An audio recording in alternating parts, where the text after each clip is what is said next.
Bonsoir à tous, encore une fois, je m'appelle Arkip Grégorian et bienvenue dans ce quatrième épisode déjà de cette nouvelle série qui s'appelle Un dimanche soir avec Arkip Grégorian, dans lequel chaque dimanche je vous parle comment j'ai passé ma semaine, je vous parle de mes pensées, de ce que je pense, etc. Dans cette atmosphère calme de soir et un thé ou un verre d'eau. C'est de l'eau avec du gaz d'ailleurs et avec de glace. C'est trop bon, j'aime trop. En fait, l'eau gazeuse, elle est très agréable pour moi. Et en plus, j'ai remarqué qu'elle n'est pas vraiment mauvaise pour la santé. J'ai lu sur Internet et donc elle n'est pas mauvaise du tout pour la santé. Ce n'est pas comme les boissons de soda ou quelque chose comme ça. Parce que vous savez, moi j'ai une vision comme ça de la nourriture. Si c'est très bon, alors ce n'est pas bon pour la santé. Mais si c'est dégueulasse, alors c'est bon pour la santé. Mais parfois, évidemment, ce n'est pas toujours le cas. Il peut y avoir des mélanges. Alors, concernant cette semaine, comment je l'ai passée? Eh bien, je l'ai passée plutôt bien.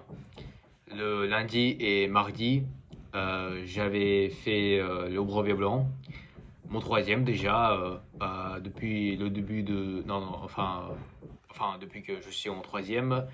Et je dois vous dire que ce brevet blanc était intéressant, mais plutôt stressant quand même, parce que j'avais peur, je ressentais de la peur, je ressentais beaucoup du stress. J'avais ce truc, je sais pas comment ça s'appelle en français, mais en anglais, il y a un mot spécial qui s'appelle et qui est overthinking. Donc, ça se traduit comme, on va dire, réfléchir, penser, se questionner sans arrêt.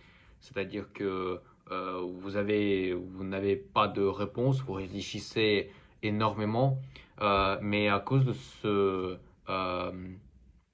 de ce fait de réfléchir, ça, non seulement vous ne trouvez pas de réponse, ou alors non, vous ne trouvez quasiment jamais de réponse en réfléchissant trop, mais aussi vous ressentez du stress et de la peur et le vide à l'intérieur.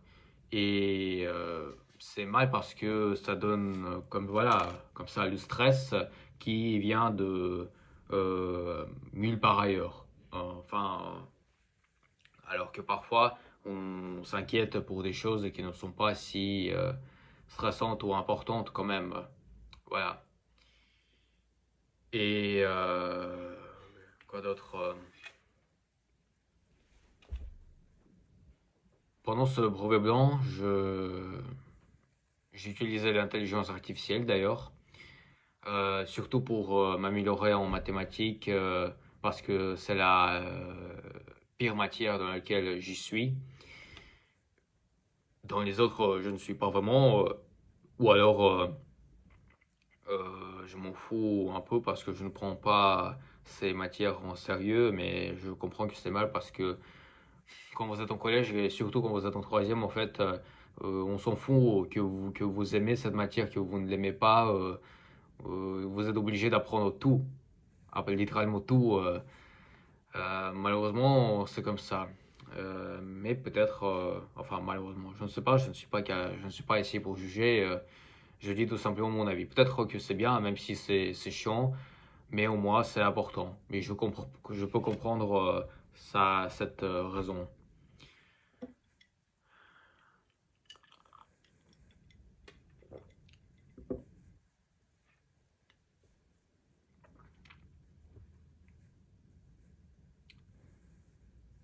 Et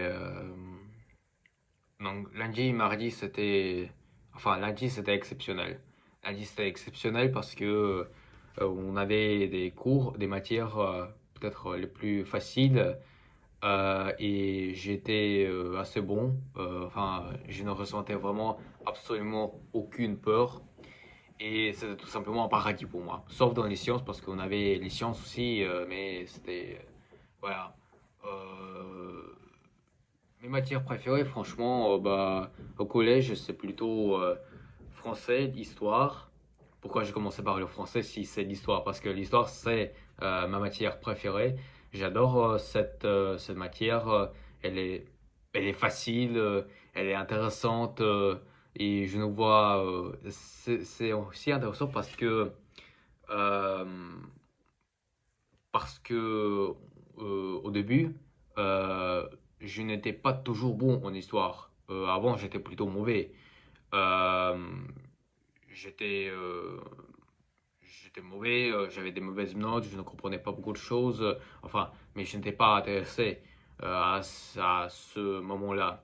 Mais c'est euh, après un moment, c'était à peu près au même temps quand j'ai commencé à m'intéresser à la politique. C'est là que j'ai eu ce amour pour l'histoire. Et c'est à cause grâce à la politique, de ce fait que j'ai commencé à regarder encore plus et régulièrement la politique, les débats, les politiciens qui parlent, des meetings, etc. Euh, j'ai commencé à m'intéresser encore plus à l'histoire de la France. Et comme ça, c'est devenu ma matière préférée, la plus aimée, et mes notes ont commencé à s'augmenter. Et concernant les autres notes, franchement, ce n'était pas ouf, mais j'ai essayé et j'essaye quand même à s'améliorer. Et voilà. Et en ce moment d'ailleurs, je suis en train de lire un livre qui s'appelle Le temps scellé par Andrei Tarkovsky. Andrei Tarkovsky était, parce qu'il est mort, c'est un réalisateur russe, soviétique précisément, euh, qui a réalisé seulement 6 ou 7 films dans sa carrière, mais c'était des grands films qui ont façonné le cinéma soviétique, qui ont façonné les cœurs des gens parce que Andrei Tarkovsky aussi, d'ailleurs, moi quand j'ai lu sa biographie, la définition de son style, de ces films, moi je les voyais, je l'ai vu comme un réalisateur qui vivait en Union soviétique, mais qui faisait le cinéma pas soviétique, qui ne faisait pas de cinéma soviétique, avec le style de cette époque du pays, parce que Andrei Tarkovsky, il avait un style vraiment différent des autres réalisateurs. Déjà, comme vous le savez déjà, si vous connaissez parfaitement l'histoire, l'Union soviétique, donc souvent les gens appellent ça la Russie, alors que il n'y a pas seulement la Russie, mais les autres pays slaves et les autres pays caucasiens, etc. C'était un pays, un grand pays, mais communiste et dictatorial, où il n'y avait pas de liberté d'expression, où il n'y avait quasiment pas il n'y avait littéralement pas d'entreprise privée, indépendante, tout était géré par l'État, tous les citoyens étaient des fonctionnaires, et donc le cinéma était aussi financé et géré, et les scénarios étaient regardés, vérifiés par des producteurs, enfin d'abord par euh, les autorités soviétiques. Et Andrei Tarkovsky, faire, faire son cinéma, ce n'était pas toujours facile pour lui. Parce que il fallait négocier, il fallait discuter, il fallait couper cette scène-là, cette autre scène. Et en plus, il ne faisait pas vraiment du cinéma anti-communiste. Non, non, ce n'est pas ça. C'est tout simplement parce que son cinéma était, euh, vous savez, un peu comme un mélange de non, pas celui-là, mais de Denis Villeneuve. J'allais dire Christopher Nolan, mais bref, il avait un style, et de Stanley Kubrick. Voilà, j'ai oublié de mentionner de Stanley Kubrick. On peut l'appeler comme le Stanley Kubrick russe. Parce qu'il faisait le cinéma comme ça. assez long, froid, pas toujours compréhensible. Enfin, genre de film qu'on appelle art house, c'est-à-dire voilà, des films comme ça euh, qui pas tout le monde va comprendre. Voilà, c'est un peu le style de Denis Villeneuve ou de Stanley Kubrick ou même voire de Christopher Nolan si vous voulez. Euh, voilà, donc André Tarkovsky, ce n'était pas facile pour lui de faire son cinéma en langue soviétique, c'est à cause de quoi il a réalisé seulement 7 films-là. Après, il a immigré en Italie, après en France, et il est mort en France, il est mort à Paris, et il était enterré à Paris, ce qui est intéressant. Euh, et juste quelques années avant sa mort, il a eu le temps d'écrire son livre. Le temps, c'est le livre dans lequel il écrit son cinéma, son style, sa vie, hein. Il parle de sa vie aussi, de sa définition. Et c'est un livre très intéressant parce que il fait beaucoup de parallèles entre la technologie et le cinéma et la religion et la poésie. Il dit dans ce livre que euh, il devrait y avoir toujours de la poésie dans le cinéma, toujours. Alors, euh, enfin, je ne dis pas que je suis contre, mais c'est juste que moi, personnellement, je ne pense pas que on a besoin de poésie dans le cinéma. Je ne dis pas que c'est mauvais.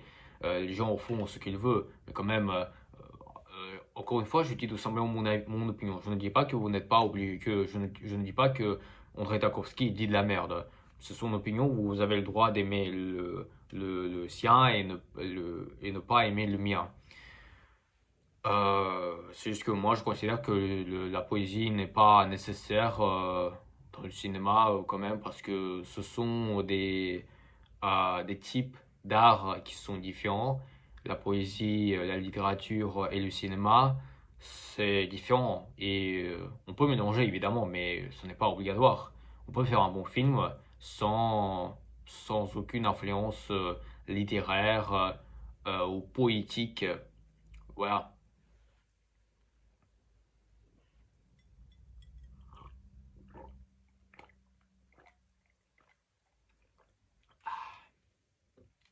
Quel bonheur. Ah, j'adore. Bon, c'était tout ce que j'allais à dire pour aujourd'hui. Euh, J'espère que vous avez passé bien cette semaine et j'espère que vous allez passer cette semaine suivante. Euh, Prenez soin de vous, prenez soin de vos proches, que Dieu vous garde et on se retrouve à la semaine prochaine. N'oubliez pas aussi de regarder des autres vidéos, des sketchs, des courts-métrages, des shorts, pour que, parce que ce n'est pas ce truc que je fais. Je vous dis ça parce que vu euh, la stabilité de ma chaîne, ça me donne un peu envie de pleurer pour être honnête avec vous. Euh, Mais bon, c'est pas grave. Je reste quand même je reste plutôt optimiste, pas vraiment pessimiste. Je crois que tout va bien se passer en futur. J'espère. Merci beaucoup à vous et on se retrouve la semaine prochaine. Au revoir.